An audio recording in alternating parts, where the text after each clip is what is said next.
Welcome to the Weaver Sews. I'm Daryl Lancaster. I'm creating this lovely swing dress from my 1000 pattern using my hand-woven cloth. The cloth is woven with rayon and cotton in the warp and a wool crepe weft, so it has a lot of drape but still has stability. There are lots of options for finishing the neckline and armholes, and my directions for constructing this dress, which are free to download on my website, show options such as binding off with a bias facing or crocheting the edges. What I'd like to show you is how to install a facing that supports both the neck and the armholes at the same time. I'll start with how to create a facing like this. Start with the back of the garment. I've drawn in what would have been the traditional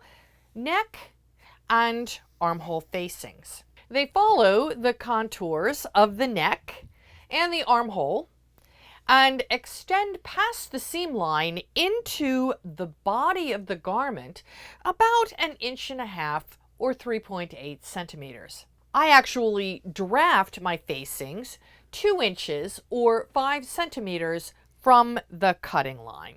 You would transfer all the markings from the garment to the corresponding facings. Notice that in areas like the shoulder, these two facings would actually overlap, creating unnecessary bulk. We can connect the two facings, creating one that will encompass both neckline and the two armholes and support the entire upper body. Measure down 4 inches or 10 centimeters from the center back neck cutting line. Draw a gentle curve connecting the lower facing at the bottom of the armhole to the marking at the center back.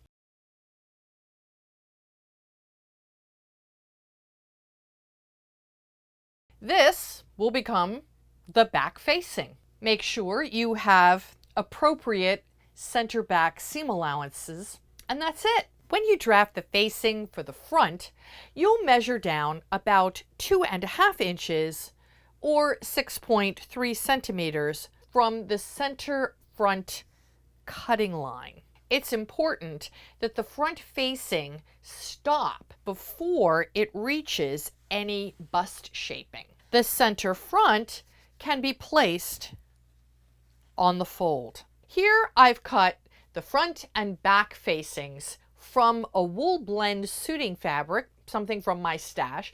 It's actually the same fabric I used for the side pocket bags. I've gone ahead and fused interfacing to the back of each facing piece. A lightweight fusible knit like Fusy Knit can work. I've stay stitched the shoulder and neck edges as described in the directions. I attached the front and back facings at the side seams and pressed the seam allowances open. I attached a bias strip of nylon tricot to the lower edge of the entire facing. We've talked about stay stitching and using nylon tricot as a seam finish in previous videos.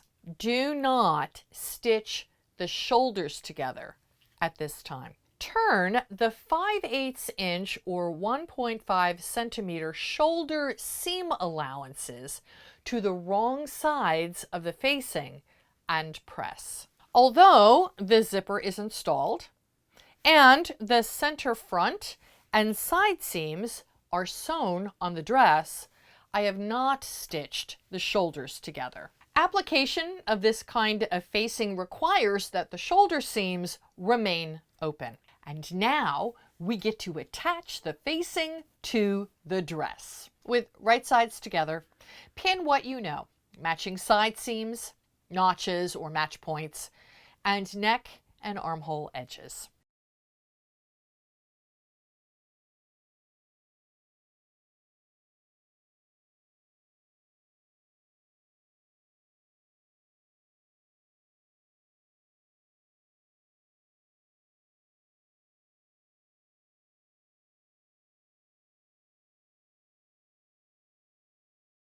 The folded seam allowance at the shoulder on the facing should line up with the shoulder seam line of the dress.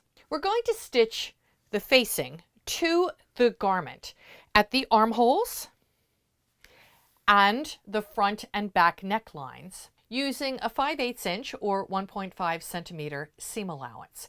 Be sure to backstitch carefully at each start and stop.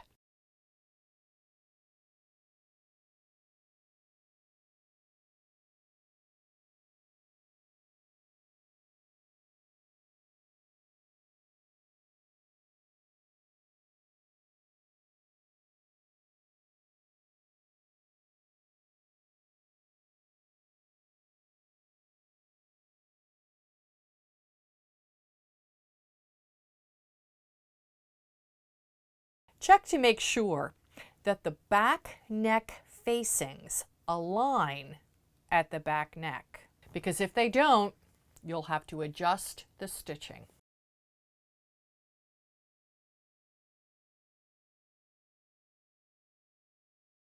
To get the facings to turn smoothly to the inside, there are a number of steps. The first step is to grade the bulk of the seam allowances. Trim the facing seam allowances to 1/4 inch or 6 millimeters, and the dress seam allowances to 3/8 of an inch or 1 centimeter.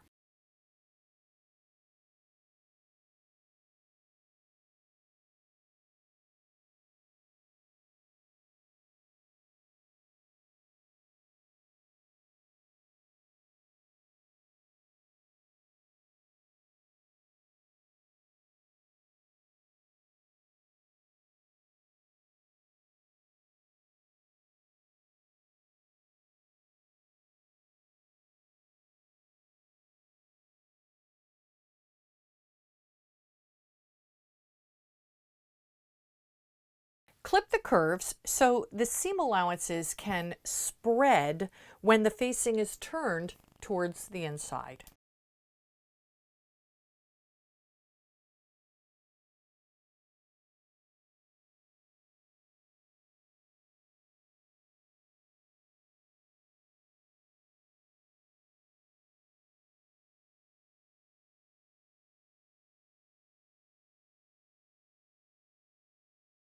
To keep the facing from rolling out, we will be understitching the facing by pushing the seam allowances away from the garment and stitching to the edge of the facing where it meets the neck and the armholes through the facing and the seam allowances.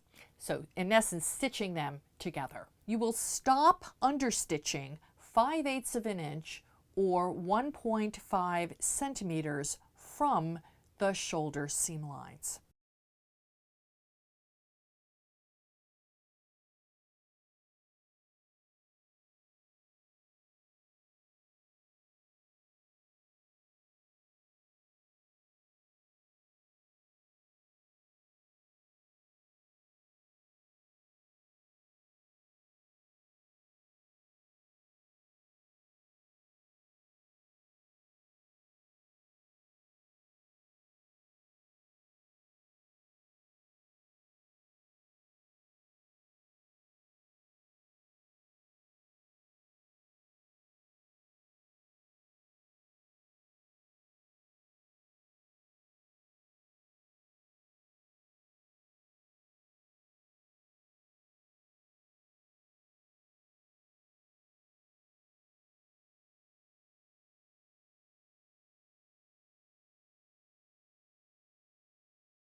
Turn the facing to the wrong side and give the neck and armholes a good press. With right sides together, we're going to pin the garment shoulder seams together, front to back, keeping the facing away from the seam line.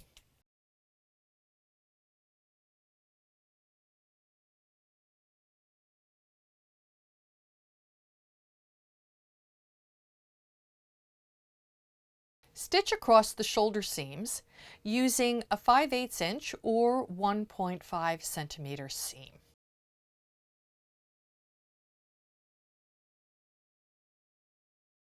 Press the shoulder seams open, tucking the seam allowances inside the facing.